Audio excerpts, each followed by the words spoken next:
In this video, I'm going to show you a new Hotmelt glue gun that Power Adhesives have kindly sent me, and I'm using it to build a quick bench for my antiquated combination woodworking machine. I'll feature that in another video.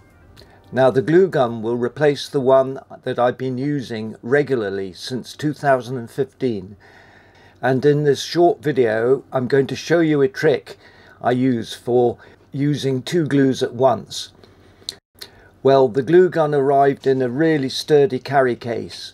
It uses the Ryobi OnePlus 18-volt battery system. Now, the original glue gun just suddenly stopped working, but a decade of constant use isn't bad. I did like the top-mounted rocker switch, but I can see an immediate improvement in the updated model is the two-position switch.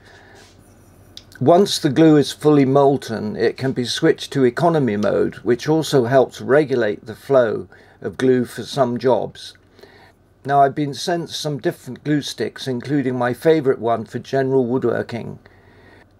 These are 12mm diameter glue sticks, and I have here some other sticks that I'll be testing in another video.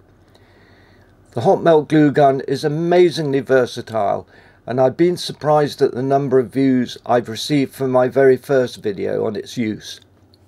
So, I've also got these knot filling sticks, which I'll try out in a separate video. So it's best to seal them for now, because apparently they absorb moisture and the glue gun doesn't like that. So let's get started by inserting a stick and switching the device on. And I'm going to use Hotmelt glue in conjunction with a conventional PVA type wood glue. And while the glue gun is warming up, let's cut some wood with another of my cordless tools. It makes woodworking so easy having these tools.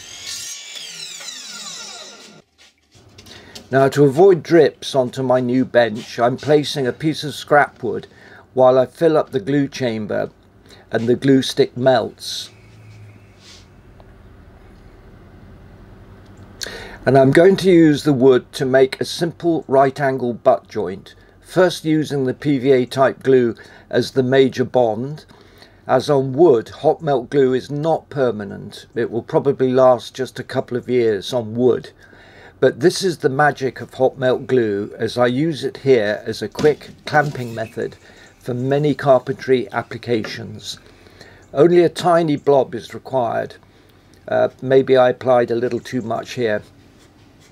And a few seconds later you can handle the wood, but the final fix for a strong joint is to use a concrete screw driven in by an impact driver, and this is how I made this bench in just a few hours. Well, the Hotmelt glue gun, like my router, is a problem solver in the hands of a creative mind. Thanks for watching. Oh, I forgot to say, don't wipe the glue off with your fingers.